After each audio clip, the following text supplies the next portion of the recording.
4 questions on the sheet before you. Answer any 2 of them. Well, good morning.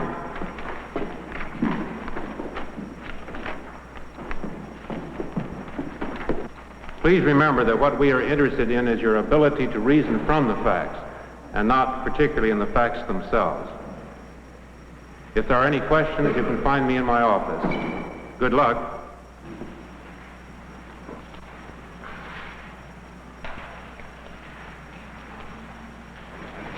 The day of their final exams. Will they pass the test?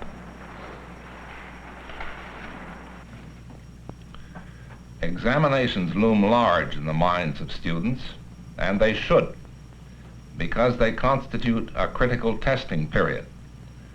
Those of us who are older know that this testing does not end with the final examination we take in school. It goes on through our businesses and professions, through our national and personal lives. And I can assure you that it goes on continuously in the life of a university. It should be self-evident that education programs and methods considered adequate for an era when science was relatively unadvanced, when communication was slow, when books were scarce and literacy limited, are not appropriate for an era such as our own. Universities reflect change, as do the societies of which they are a part. Indeed, universities create change because one of their central functions is to test old knowledge and to discover new. The testing and discovery of knowledge require responsible application of the principle of free inquiry. As the age of universities is measured, Stanford is young. Its founders established it to become a university of high degree. They perceived that to achieve this status, Stanford University must apply and be guided by the principle of free inquiry. This principle, like those civil liberties set forth in our Bill of Rights, was not easily won, and we would do well to remind ourselves of that fact. The reminder makes clear that Stanford, though young, is part of a centuries-old and priceless tradition. To search for truth and teach the truth, to re-examine in the light of new knowledge what has been accepted truth. For the true knowledge is of the immutable and eternal. A new light radiated from Greece. The spirit of inquiry was born. Socrates walked here. Plato taught here. But what was immutable? What was eternal? For nearly 1,000 years, as darkness closed in on Europe, there was no search for answers. In the monastic schools, as in the cathedral schools that followed, limited knowledge was conserved by monks. But true learning was not attempted, because free inquiry, criticism, speculation did not exist. Friar Gerbert would raise his looking tube to the heavens to reaffirm an ordered mechanism, guided by a superior hand, not to question the accepted universe. The rise of the communes in the 12th century spurred a desire for new knowledge, when men of learning sought out others to form associations of masters and scholars. The first institutions of higher learning evolved. The obstacles were great. There were no buildings in which to teach. Books, rare, handwritten, expensive, were chained to walls. Men were bound to dogma. Truth came by revelation. It was dispensed by authority and had to be taught according to doctrine. Yet, if theology was not involved, one could teach freely. Aristotle was revived, and the healing methods of the ancient Greeks, the geometry of Euclid, the astronomy of Ptolemy. As universities grew, they established formal lecture halls. Scholars from all over Europe flocked to Bologna, Paris, Padua, Orleans. They hired their own teachers, or doctores, fixed their salaries, sternly controlled their lecture periods. At Bologna, in 1496, there enrolled as a member of the German nation, or fraternity, one Nicholas Koperling, 24 years of age. On the roof of Bologna University, with tools devised by Ptolemy 1,300 years earlier, Copernicus, the devout and timid canon from Thorin, began his computations that would profoundly change man's concept of the universe and his own place therein. Where Copernicus conjectured and kept silence, Kepler confirmed and spoke out. The cracks in the ancient cosmic edifice could now no longer be concealed. Step by step, the stage was set for a Galileo to come and tear it down. Moving from Padua, where he had taught, to Florence, he fashioned his own tools, measured, calculated, observed. With this device which I invented, he told the Duke of Medici, I enlarged the universe 100 and 1,000 times from what wise men of ages past had thought. With the writing of the dialogues, the earth-centered, walled-in universe of Ptolemy and Aristotle had come to an end. Natural and religious philosophy went their own ways. With telescope and printed book, the scientific revolution had begun. The world of thought was ready for the reasoning of a Descartes, the analytic genius of a Newton, who, with the building blocks supplied by Kepler, Galileo, and Descartes, would fit together a new image of the universe. It would listen to the voice of Provost Whichcote of King's College at Cambridge. Truth is truth, whosoever has spoken it. If this liberty not be allowed the university, wherefore do we study? The door was open. The whole spectrum of human thought and endeavor and social organization was changing. And the university, preserver of tradition and culture, would become the spearhead of change. To search for truth and teach the truth.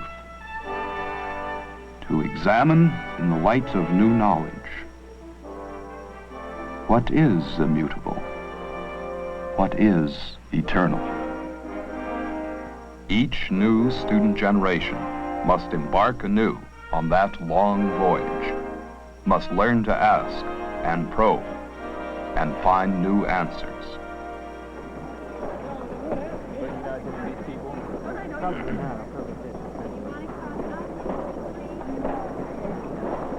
But where does one begin?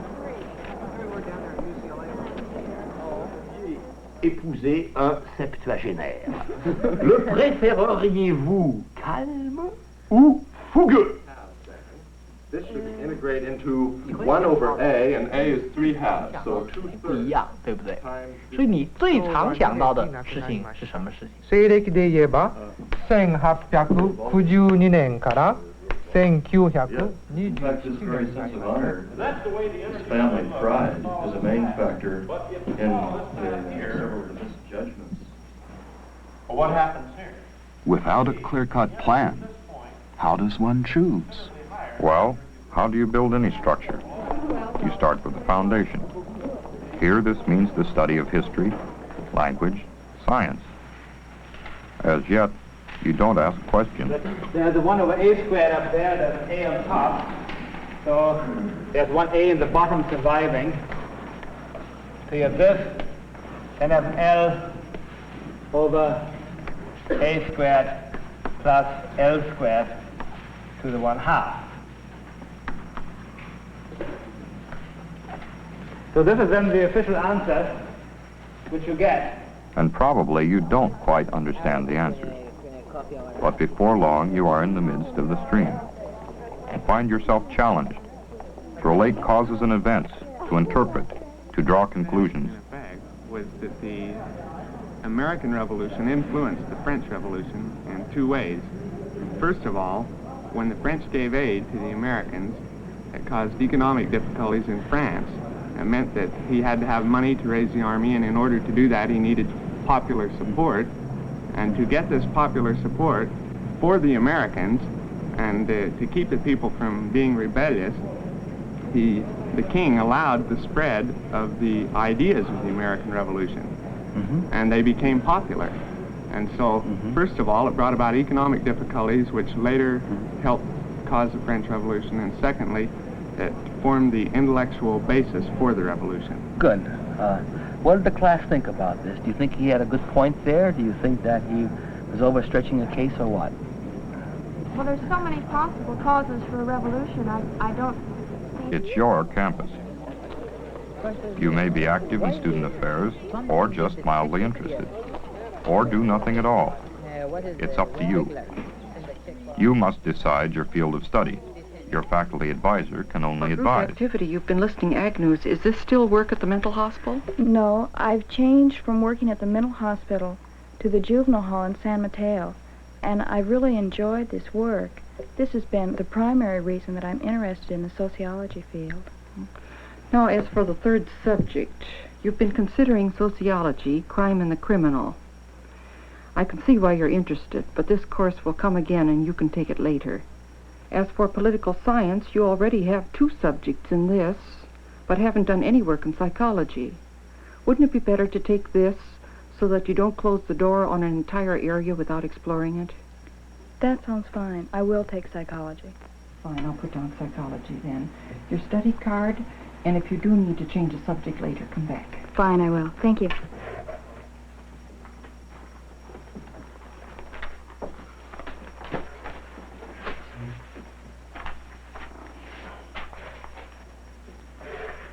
You probably want to continue the courses you've started. Yes, I do.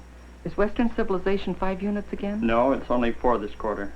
And you're taking Chinese. Do you like it? Very much, yes. As I go along, I like it more and more. What I want to do now is to learn Chinese, and to learn it so well that I can use it as I use English in whatever field I choose to go into.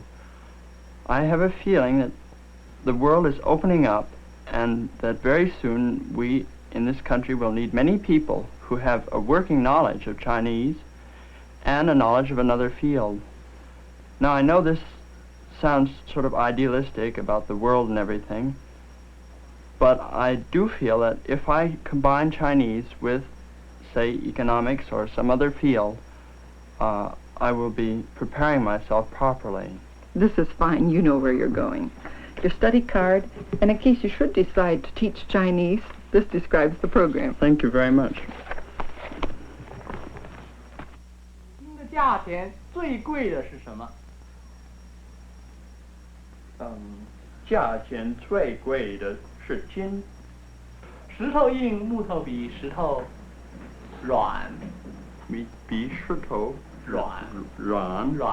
用木头做的东西叫什么？用木头做的东西叫。 Why do you go to a university? To train for a better job? Or to be a more useful member of society? Who is it, please? Stanford volunteer? Come in. Pull the gate towards you.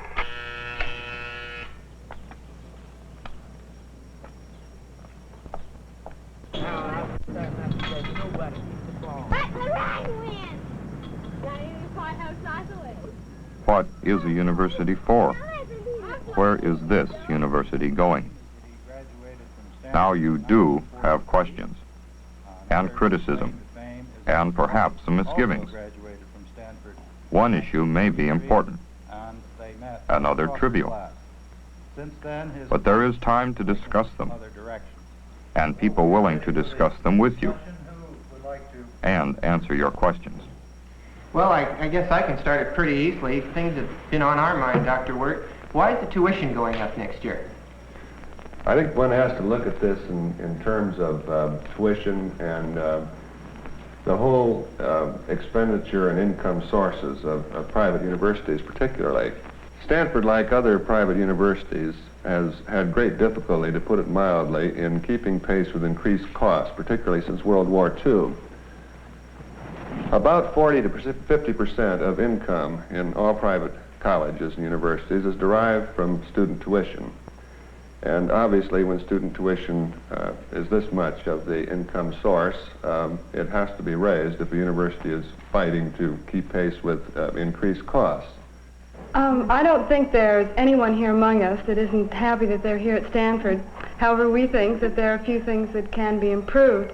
And one of the things in particular is the relationship between the individual students here and the faculty. Maybe it's perhaps the dorms are too large, or the faculty program with the faculty associates or resident associates could be changed or improved. What do you think? One problem we have here at Stanford is trying to break down the division between what happens in the classroom and what happens in the dormitory. And the dormitory should not be a place that you go to sleep or sleep it off. We're talking about trying to merge the intellectual life of the dormitory with that of the classroom.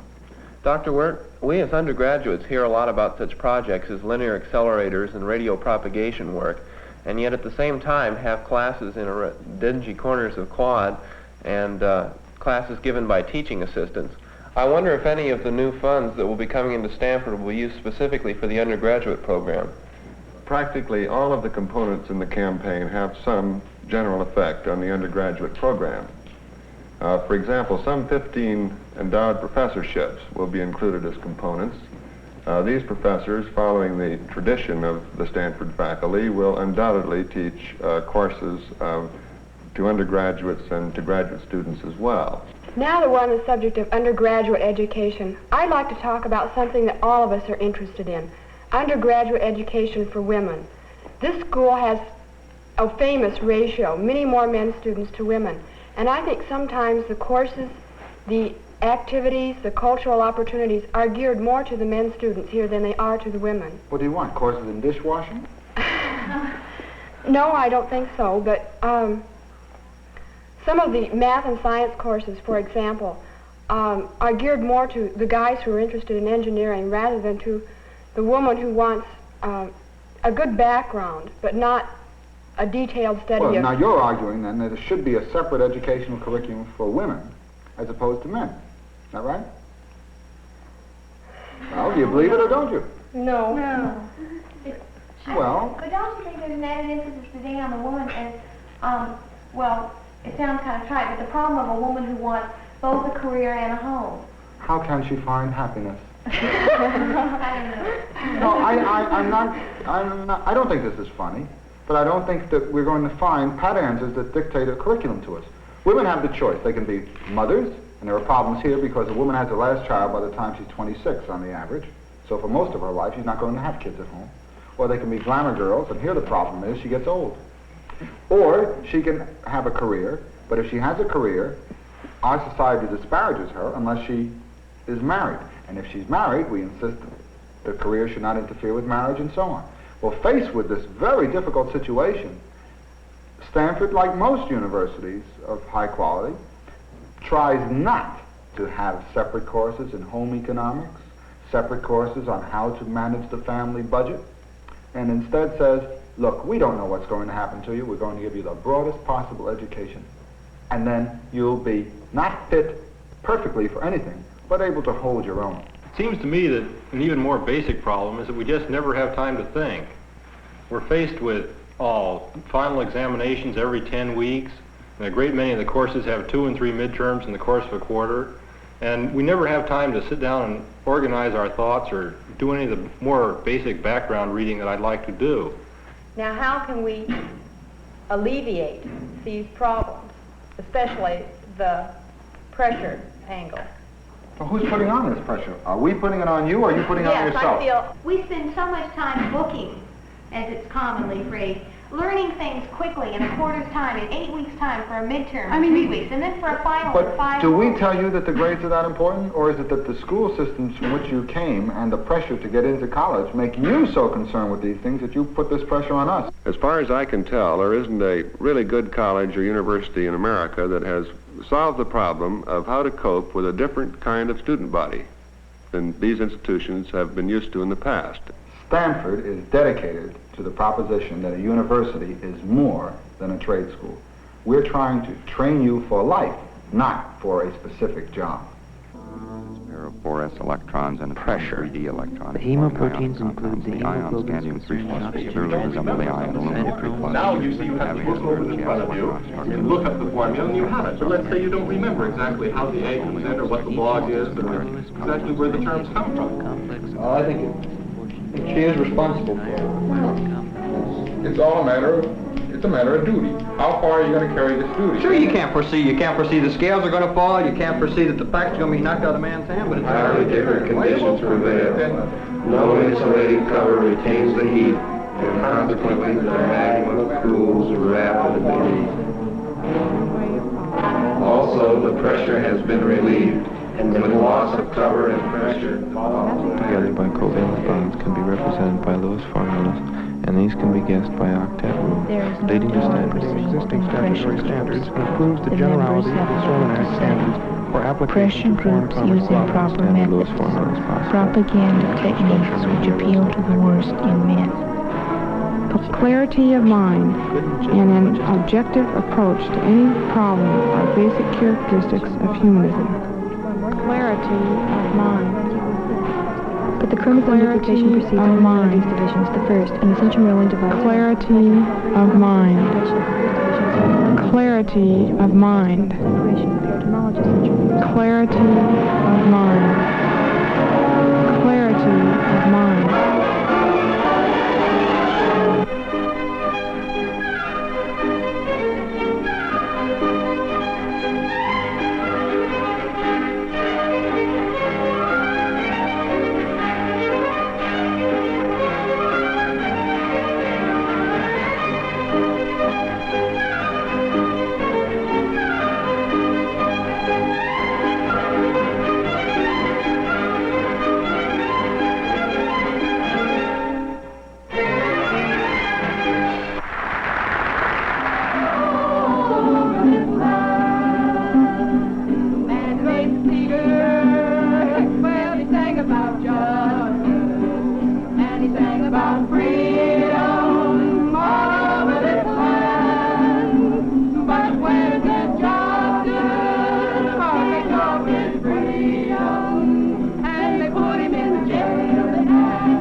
To reading lesson number 26, page 110. It says, this is a story about Galileo. Those of you who will go to Florence will see his house there. As you know, Galileo proved the theory of heliocentrism. From him we know that the whole universe does not turn around us, even though some of us are still slow to accept this. Let's read it. La scienza moderna incomincia con Galileo Galilei, fondatore del metodo sperimentale scientifico. Egli fu illustre matematico. Fisico e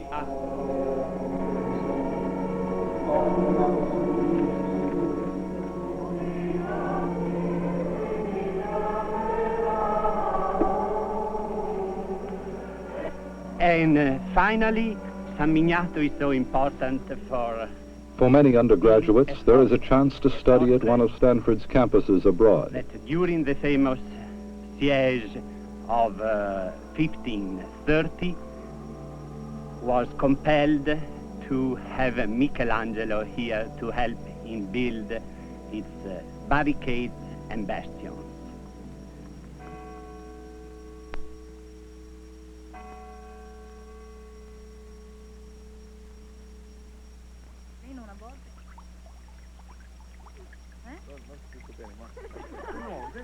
Lei pensa che una volta in vetta bisogna andare? Sì, come si dice, ferrovia. Sì, va sulla ferrovia. Generalmente i treni in Italia vanno sulle ferrovie, sì. In America i treni no. non vanno tutte le cose, è tutta un'altra cosa. Here is the opportunity to become proficient in another language. Ma è l'automobile allora?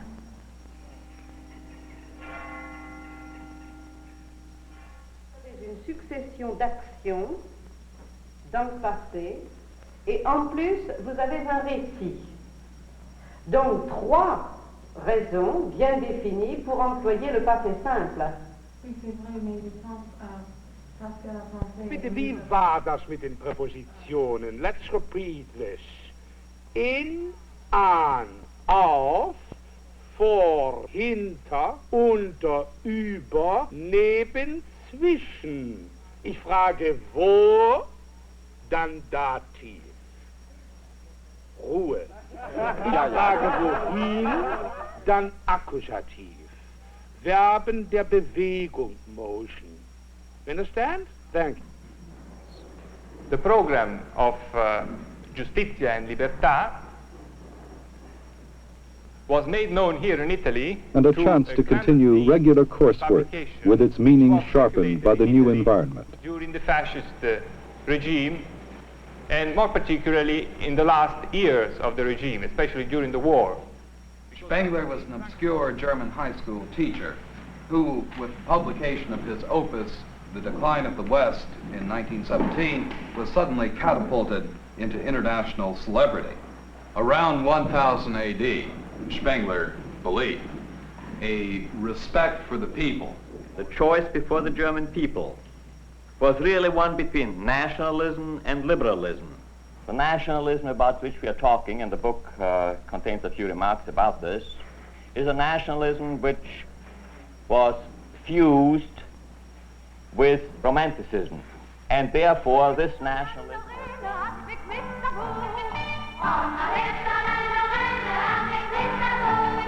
Vis 3 voyageuses en peine avec mes sabots ondaines, la la la, avec mes sabots.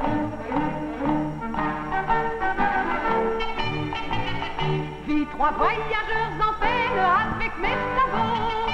Vis 3 voyageuses en peine avec mes sabots. Je leur montrerai. For students, close contact with the people comes naturally. Guten Tag. Guten Tag. Was sind Sie?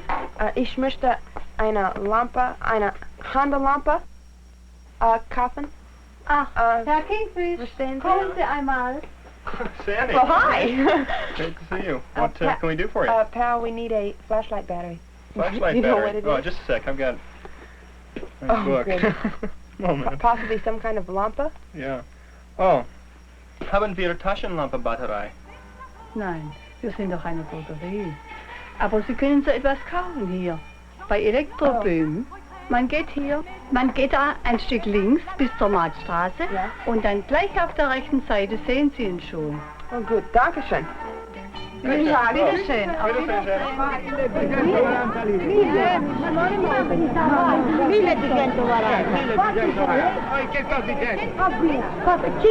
Ma guardate che vanno presi, la sottana, manda, 4.000 lire, un paio di ciabatte, manda di un altro.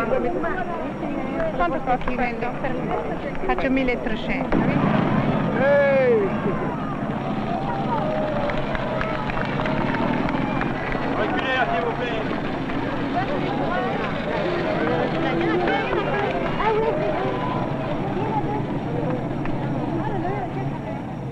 You don't like crazy music, you don't like rockin' bands, you just wanna park in the dark, sit there holding hands, you're so square, and I don't care.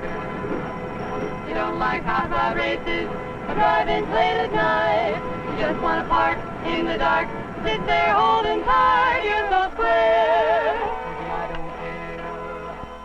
You don't know any dance steps that I do, you just know how to make me love you like you do. I wonder why my heart beats, I only know it does. I wonder why I love you, baby, well I guess it's just because you're so square. Baby, I don't care, baby, I don't care, baby, I don't care, baby, I don't care.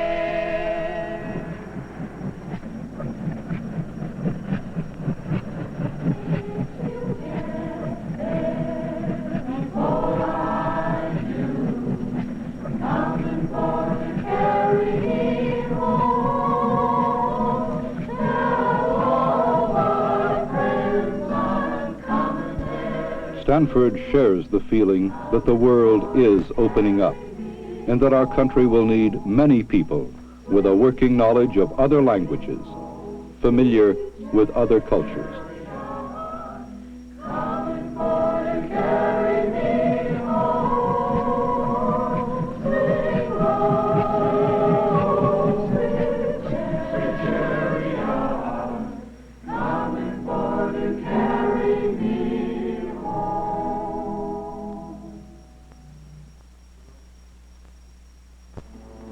Later on, advanced study means critical examination of ideas, a chance to work on the frontiers of knowledge. We inquire into the structure of living matter. How do you like the look of this one? Oh, that looks good. What's the final magnification? The final magnification's about 250,000 there. So this is about 1 millimeter across the molecule. That's about 100 angstroms. That's right. It looks like it's in better focus over here. Yeah, that's... Examine the properties of inert materials. Well, it seems to me just give us more information on the... Yeah, but how do you expect the characteristics to change? Well, let's see, decrease. Well, I don't think I agree with that. When you take off the thin layer, you should eventually end up with the thick layer. We shed critical light on our social institutions. As one of its major objectives, giving a common experience to the children of all of the people, and it is the only institution which exists nationally for this commonality of experience. Then what happens when the federal government deliberately uses its money in such a manner that it encourages the creation of many diverse schools, private, which then do not contribute to this national purpose of commonality of experience. Now, let's hear you argue this one way or the other. We were told in class just today about a couple, a mixed couple that went down the peninsula to get something to eat. They went into one of the better restaurants and they waited in their booth for 3 hours before they were served. I wondered if anything like this had happened to you, perhaps around here or the peninsula. Nothing as obvious as that, but something else did happen to me when I first came here to Stanford. I was taking a psychological survey test during pre-graduate, and one of the questions that I came to on this test really stopped me and started me thinking. It was, how do you feel about Negroes? And it had 3 answers: like, dislike, indifferent. What was your answer? How would you have answered? We try to comprehend. How does a child learn? If you think they go together, you press this button.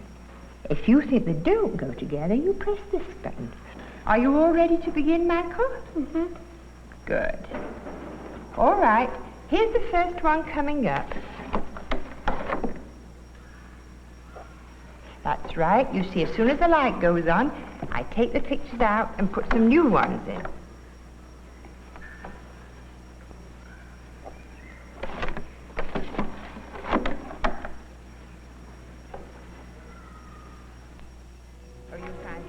How do people work together?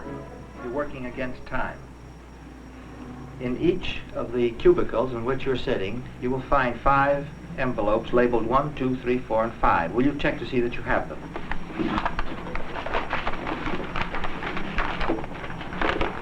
All right, now put them back. Now when I say go, you will take the envelope labeled 1, open it, and take out the plastic pieces that are in it. As quickly as you can, assemble those pieces into a square. Now they may not form a square. If not, then you may exchange pieces with any one of the other 4 members in the group until you get pieces that will allow you to make a square. Your task will be over when each of you has a square in front of himself, all of the same color, and there are no pieces left over. Now when I say go, open envelope 1, and good luck. Go. Now we all hold them up in the air so we can see what we got here. Who's got a green square? Does anybody have a I've got some blue here. Oh, well. I've got a green, but it isn't. Do you have a blue? Yeah, I got a blue. Start passing around that way. Ready for it? Okay, give me something. Pass one at a time when you pass. Why do people go to war? Data sheets, and my question is, what can computers do to help us out? Well, what is the purpose of this project of yours? We're trying to find out how wars get started, for one thing, and also how small wars are enlarged into great wars, how they escalate from a small beginning into a worldwide conflict. Well, have most wars started from small ones into big ones? Well, it's difficult to say where a war starts because there is always conflict inherent in any international situation. Well, we've been gathering data from a number of different conflict situations, some of which resulted in war and some of which did not. For example, we've been looking at the Bosnian crisis of 1908, which did not result in war. We've been looking at the 1914 crisis with many of the same actors involved, which did end in war. Well, what makes you think that computers will help? I mean, offhand, I wouldn't think this was a computer problem. Well, our problem is this, that we have literally thousands of individual perceptions of various kinds, goals, stated goals, and decisions of various kinds, some more intense, some less intense. Now this becomes a great manpower problem. How do you handle all of these? Oh, I just didn't realize you had so many data. Thousands of items. And it's in this framework, I suppose, that we ask you, well, can computers help us? Well, it seems obvious to me that machines can certainly do the mechanics of the processing.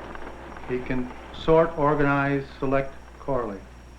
What sorts of primers did he use? Did he use a synthetic polynucleotide, some of Kornberg's poly-AT as a primer? What did he get from that? Yes, he, I believe, tested some of Kornberg's DNA as a primer. We probe the mysteries of life itself. There's a chance to work with and learn from eminent scholars and researchers, perhaps even a Nobel laureate. Pretty sharp now. How did it come out last night with the one that you ran on our newest fraction? Is that one's still being developed? Ah, there it is. Yeah.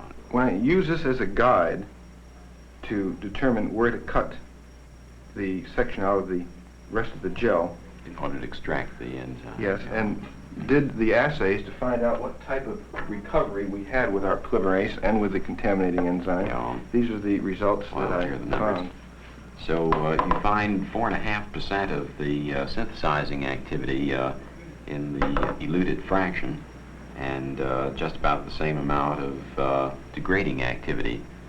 So here again we see that we have failed to separate these two activities, if indeed they're separable. So we must decide now whether to pursue this tack. And what's your feeling, Charles? Do you think they're the same enzyme? For some, the exacting training for a profession. The machine very carefully, and you're quite familiar with it. Too late to find something wrong once you've started. The test dose of pentothal has produced no unexpected effect, so we'll go ahead with the induction test now. Now, the most important thing about applying the mask is to do it without allowing any leaks around it and without obstructing the patient's airway. Now, lift up the chin and look at the breathing bag to see that it is moving as much as it should compared with the patient's breathing. Another way to check that the breathing is not obstructed is to listen to the sound it makes through the tubing. A nice hollow sound when it's clear. Up a little bit, directions to the nurse.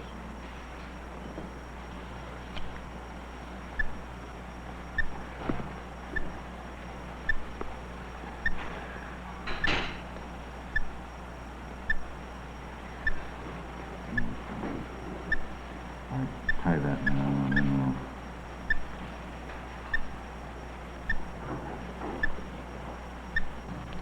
I want another row of nylon.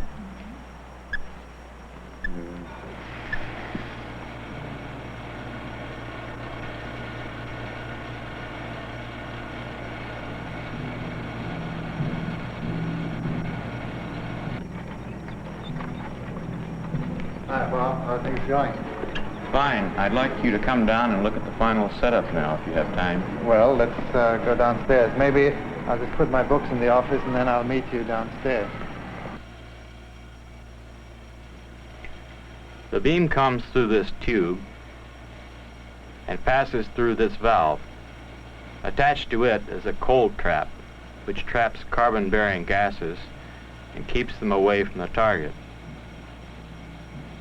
This is a motor which moves a pair of slits up and down to compensate for the changing magnetic field. Oh, this looks really very good. Why don't we go to the control board and check it out?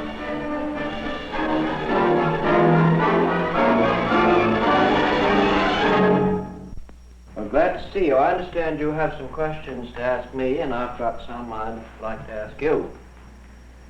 Okay. Why don't you start with yours? Me first? Yes. All right. Now, you're mostly seniors, aren't you? Well, I'm just a sophomore. Oh, Scotty, just a sophomore. And I'm in the law school. Well, that gives us a spread. Perhaps it'll be easier. The thing I have in mind really is this. We talk a lot about the objectives of education, and sometimes one gets the sense that we're talking platitudes.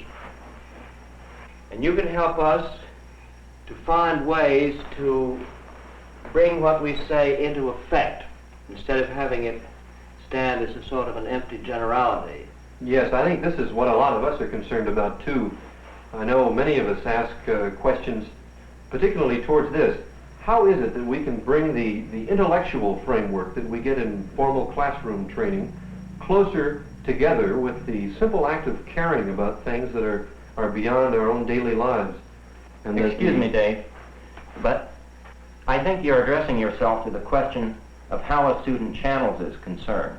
And before we get to the question of how a university channels the concern of students in proper directions, I think we first have to consider how a university is to develop concern in those students who arrive at school knowing not what they're going to study, what they're going to do, and who haven't developed for themselves a personal set of values. There has to be the interest and also the willingness to discipline it so as to make it effective, because undisciplined interest is of very little value. But at the same time, one has to encourage the kind of idealism that this represents, because without it, I believe a free society would soon die. What you mean then is idealism that is critical, that teaches us how to think. When you speak of getting them to think, I think you're putting your finger on something which is very central to the whole discussion, because this is the university's mission of developing in the student a concern for improving his own knowledge, self-examination. This is the concern we want: intellectual honesty, responsibility, not speaking without knowing, some trust in the value of careful, critical thought. But it's not just intellectually deciding what kind of, what I'm going to believe in and what I'm going to act on. It's creating the habit of acting on these things you believe in. If a student won't act as a student, there's a good danger that he won't be concerned with the world around him as an adult or as somebody in the business or governmental post. Yes, and if we're going to have a university where thought and action can become one, and where we can begin to train the leaders that Scotty spoke of, certainly we're going to have an administration, I should think, which will have the courage of its convictions and which will make decisions, though unpopular today, which will be right 50 years from now. Dr. Rhinelander, how much will Stanford do? Well, I'm sure it will try to do everything it can. I'm also sure that no matter how much we succeed in doing, there will still be more improvement to be made. One of the things that I think is exciting about Stanford is the sense that improvement is needed, and we are anxiously seeking it. As to the central things you've been talking about, the problems directly of education, I would have to say simply that the job is principally yours, because while we can point you the way, we can't save you the journey.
It is indeed true that a university cannot save its students the journey, but it can and does help to point the way. When students arrive as freshmen, they are eager and a little uncertain. They've been told that college is a new experience of dimensions and opportunities that they have not encountered before. And sooner or later, they will be told that they represent tomorrow's leaders. But they will not be sure for the time being what leadership entails. They will discuss it, ad infinitum they will discuss it. They will see it in action. They will see it budding in their own lives, in the classroom, on the playing field, in the administration of their own student government, and in their many extracurricular undertakings. They will be impatient. They will criticize. They will wonder why their new insights are not at once accepted by their elders. But along the way, they will come to appreciate, some more than others, that the privileges of learning and of freedom which they enjoy were not won without sweat and tears. They will come to appreciate that the faith of their fathers was not an empty faith, and that the blessings of liberty and learning were not attained and cannot be preserved without personal responsibility and a sense of public service. And then the day comes when they receive their degrees. They are then about to embark on their respective journeys.